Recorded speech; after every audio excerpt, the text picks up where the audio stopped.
కి స్వాగతం. ఈరోజు వార్తల్లోని ముఖ్యాంశాలు. ముస్లిం కాంట్రాక్టర్లకు 4% కోటా ఆమోదం తెలిపిన కర్ణాటక కేబినెట్.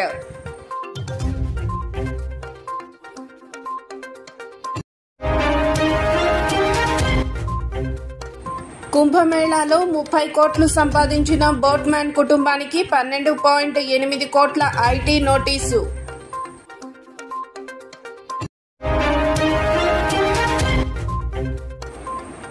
పాలస్తీనియన్లపై ఇజ్రాయిల్ లైంగిక హింస ఐక్యరాజ్య సమితి.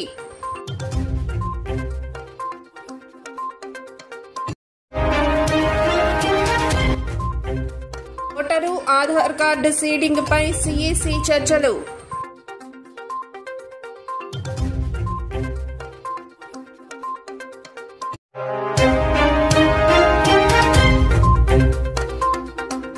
ప్రభుత్వ టెండర్లలో ముస్లిం కాంట్రాక్టర్లకు 4% కోటా ఇచ్చేందుకు కర్ణాటక సర్కార్ నిర్ణయం తీసుకుంది.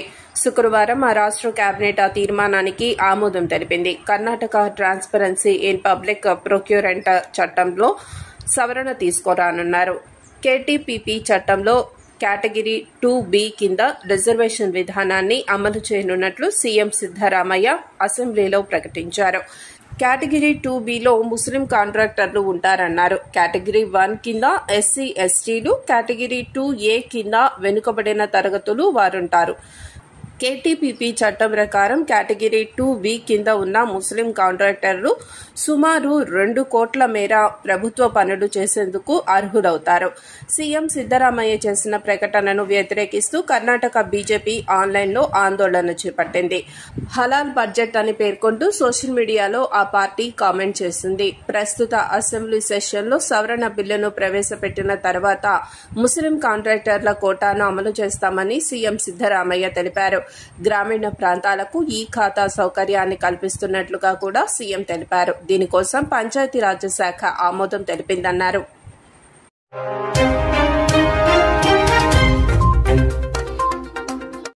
ఉత్తరప్రదేశ్లోని ప్రయాగ్రాజ్లో ఇటీవల జరిగిన మహాకుంభలో బోటు నడిపిన ఓ కుటుంబము 30 కోట్లు సంపాదించినట్లు ఆ రాష్ట్ర సీఎం యోగి ఆదిత్యనాథ్ అసెంబ్లీలో వెల్లడించిన విషయం తెలిసిందే.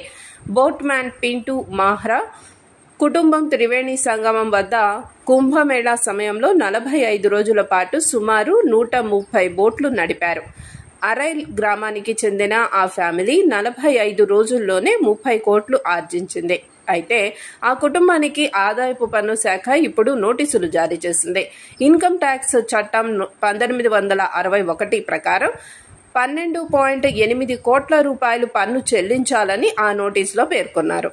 బోట్మ్యాన్ పింటూ మహ్రా కుటుంబం ఆదాయపు పన్ను శాఖ ఇచ్చిన నోటీసుతో షాక్లోకి వెళ్లినట్లుగా తెలుస్తోంది.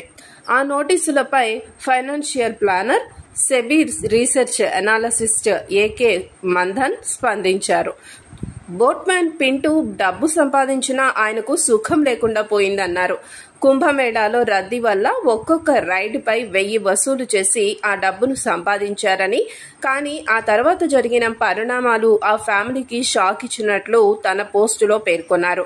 ఆయన ఆదాయపు పన్ను శాఖ 1961 ఐటీ చట్టంలోని సెక్షన్ 468 కింద నోటీసు ఇచ్చిందని, 12.8 కోట్ల రూపాయల ట్యాక్స్ రూపంలో చెల్లించాలని పేర్కొన్నదన్నారు. ట్యాక్స్ స్లాబ్లు తెలియని వ్యక్తి ఇప్పుడు భారీ ట్యాక్స్ కట్టాల్సి వస్తోందన్నారు. డబ్బు సంపాదించినా అదో పీడకలలాగా మారిందన్నారు. ఒకప్పుడు నెలలో 15,000 రూపాయలు సంపాదించేందుకు కష్టపడేవాళ్లని ఇప్పుడు ఒకే ఏడాదిలో 12.8 కోట్ల రూపాయలు పన్ను కట్టాల్సి వస్తుందన్నారు.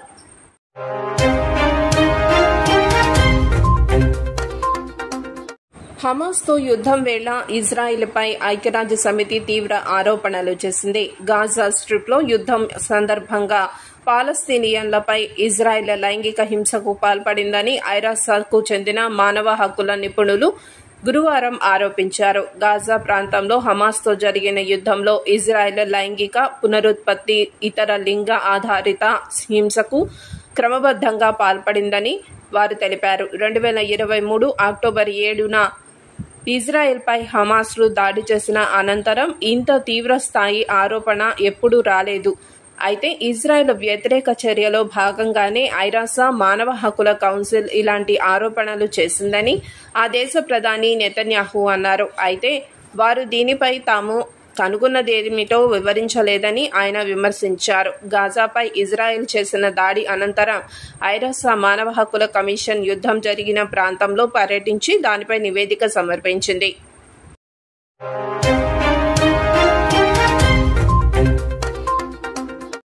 ఓటరు ఐడీల్లో అవకతవకలు జరుగుతున్నట్లు ప్రతిపక్షాలు ఆరోపిస్తున్న విషయం తెలిసిందే. అయితే ఆ సమస్యను పరిష్కరించేందుకు భారత ప్రధాన ఎన్నికల అధికారి జ్ఞానేష్ కుమార్ కీలక నిర్ణయం తీసుకున్నారు.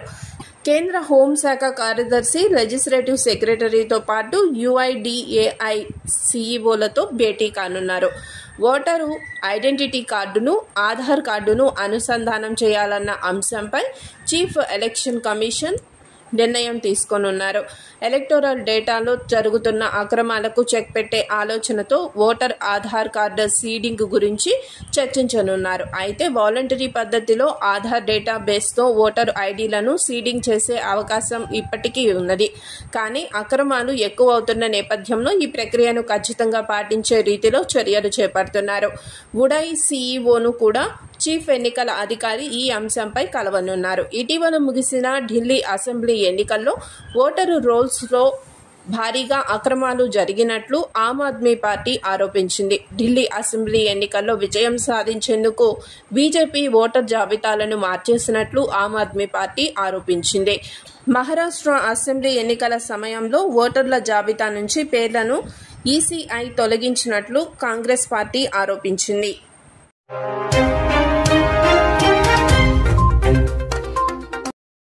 వార్తలు ఇంతటితో సమాప్తం. చూస్తూనే ఉండండి పీపుల్స్ పల్స్. సామాన్య ప్రజల గుండె సవ్వడి, ప్రజానాడి. చూస్తూ ఉండండి పీపుల్స్ పల్స్.